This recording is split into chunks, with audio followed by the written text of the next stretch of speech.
जय जगन्नाथ। यही कथा भितर आमको केतेटा बुझा अच्छी जानवा अच्छी आम प्रथा परंपरा अनुसार आम सहित आम जीवन सहित आम चलणी सहित अनेक प्रकार विधि व्यवस्था को जोड़ी दि जाइए। ये जमी कार्तिक मास सरला आम पालन करूँ छाड़ खाई। तेरे प्रथम कथा हूँ छाड़ खाईटा कौन आकु कहीं पालन करा जाए आ पालन उचित कि ये तीनटा बिंदु पर आम आज आलोचना करवा। प्रथम कथा है छाड़ खाईटा कौन। आम साधारणतः बुझी था किछि दिन खाइबा छाड़ परे जहाँ खाइबा को होता है ताको आम छाड़ खाई बोली पालन करूँ बुझी भी था। यह तेबे छाड़ खाईटा हूँ यही जेमिति कार्तिक मास तमाम आमे अरुआ खाई घी इत्यादि खाई गोरु खाद्य खाई पिठापଣା खाई कि कहीं उपास भी रही ये जो मैंने उपास रहती अरुआ इत्यादि भोजन करि वास्तव में देखा गले आम मान भितर आमिष भोजन करुवा लोक भी अनेक थिबे जो माने ओषा व्रत सकाशे पियाज रसुण आमिष एडा भोजन कर कार्तिक मास तमाम कारण ताकू से छाड़ी दे था। आ वास्तव में जो मानकर आमिष भोजन अभ्यास अच्छी से माने केते जे जंत्रणा थे जो माने भोजन करते से माने जानवे आउ निरामिषासी लोक ये सब को बुझीपारे ना से मानसिकता को बुझीपारे ना। तेणु आम कार्तिक पूर्णिमा परदिन पालन कर छाड़ खाई। तेबे छाड़ खाई कहीं पालन करवा यह पछर कारण कौन आपण देखंतु। आमे जो उपवास करिथाउ ओषा व्रत करिथाउ ए जो पूजा पाठ करिथाउ किंबा ओषा व्रत आड़े आमे गोरु भोजन करिथाउ माने कौन ना आमे सब उषुना खाऊथिबा केतबेले चा पिउथिबा बिस्किट खाऊथिबा ये जो जीवन चलनी तेल जिनस खाऊथिबा ये जो जीवन चलनी ठारू बाहरी जाई आमे जते केवल अरुआ घी ये सब इत्यादि भोजन करथिबा किंबा कहीं उपास भी रहिबा जहाँफल चलनी टिके एपाक सेपाक होता है। आपड़ देखिए आजिकल गाँ गहली अनेक जगार बा सहर भी दुकान बजार रे लिखा है फास्ट फूड। फास्ट फूड अर्थ कौन सी जो आम आपण मैंने भावे फास्ट माने FIRST फास्ट मान हूँ शीघ्र बा चंचल बा प्रथम किंतु आम जो फास्ट फूड दुकान रे पहुँचू सेठी लिखा होता है FAST। FAST शब्दर अर्थ हूँ फास्ट अर्थ हूँ उपवास। उपवास परे जो भोजन करा जाए ताको फास्ट फूड बोली कहा जाए। अच्छा बंधु भाविले आमे जो संध्या बेले जाऊे बा सकाळ जाऊे केबे फास्ट फूड रे पहुँचुचे और जो प्रकार भोजन भी सेठी करूचे खाद्य खाऊचे सेते बेले कोन आम उपास थाई से खाद्य खाऊचे कि उपास थिला परे जो खाद्य आम भोजन करने कथा खाइबा कथा एवं जमिति खाद्य भोजन कले आमर शरीर सुस्थ रहिबो से कथा आम कब भाविचे कि ना प्राय भावी नथिबा। बस बजार गले लिखाई फास्ट फूड आराम कौटी निरामिष भी थी कौटी पियाज रसुण पड़े आमिष इत्यादि थी जहाँ भी हो से ना कहीं आम गले आराम भोजन कले पार्टी को स्वाद लगे आम से भोजन करुचे। तेणु ये जो फास्ट फूड कथा आसूची उपवास परे जो भोजन करा जाए तार अर्थ होचे फास्ट फूड किंतु आमे से तरीका भूली गले भूल भाल कले। यही जो आमे छाड़ खाई भी पालन करने को जाऊे तार असल अर्थ होची आमे जो उपवास थिबा अरुआ इत्यादि भोजन करथिबा तार कुप्रभाव सकाशे से जो भोजन परे आमे छाड़ खाई पालन करवा।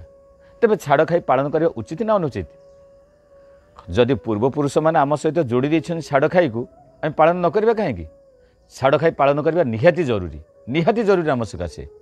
कारण आपण मैंने दीर्घ मास धरी जो मैंने आमिषासी मनीष बा निरामिषासी हूँ समस्त सकाशे दीर्घ गोटे मास धरी आपण अरुआ खाई चली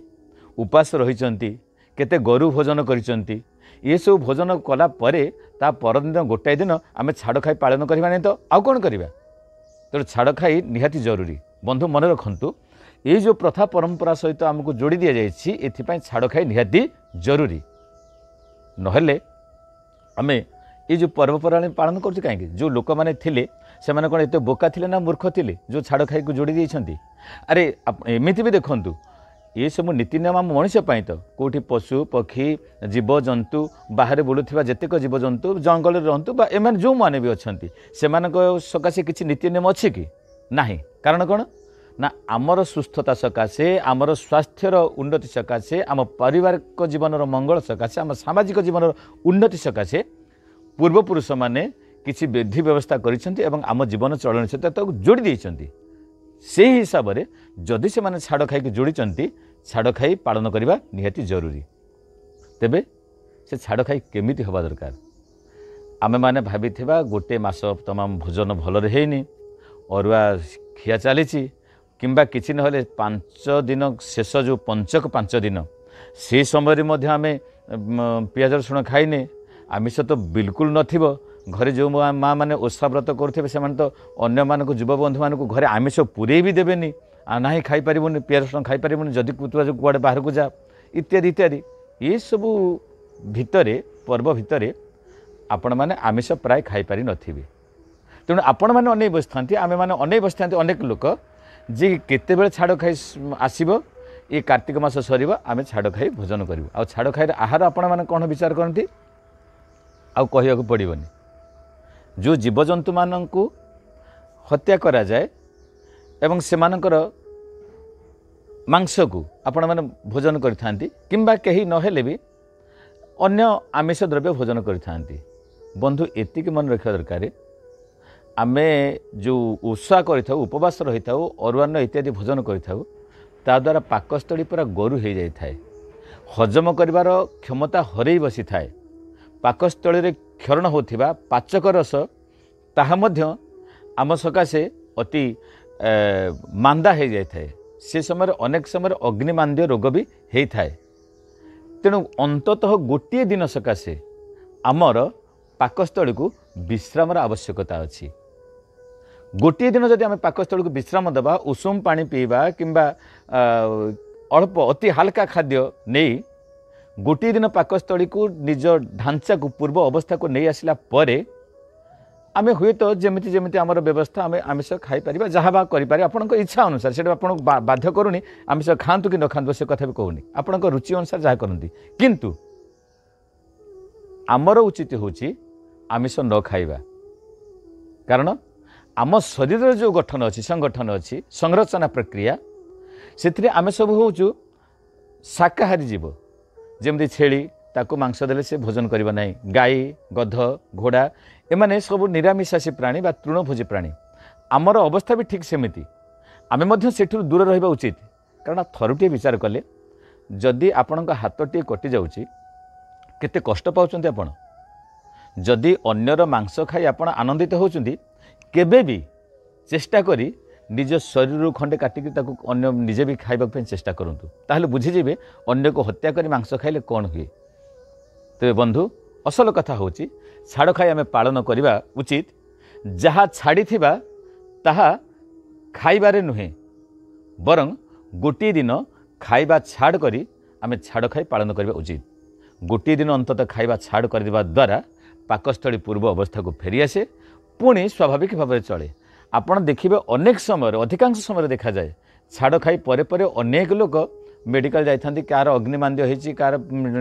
गैस्ट्रिक होगला कार कौन कौन सब होगला यही खाद्य जनित रोग सृष्टि होता है तो बंधु छाड़ खाई पालन करवा निहाती जरूरी आम सकाशे किंतु विधि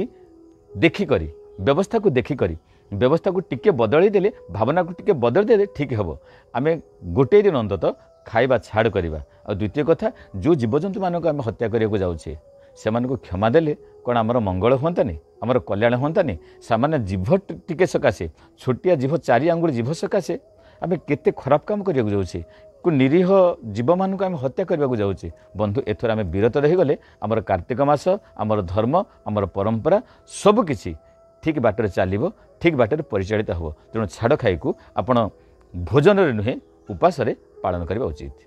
जदि भिडियोटी भल लगी थाए ताहले बंधु या अन्य मानक पाखरे पहुँचेबार व्यवस्था करेंगे शेयर करने चेष्टा करेंगे आउ जदि किसी मतामत जनवा कथा कमेंट बॉक्स को निश्चित जीवे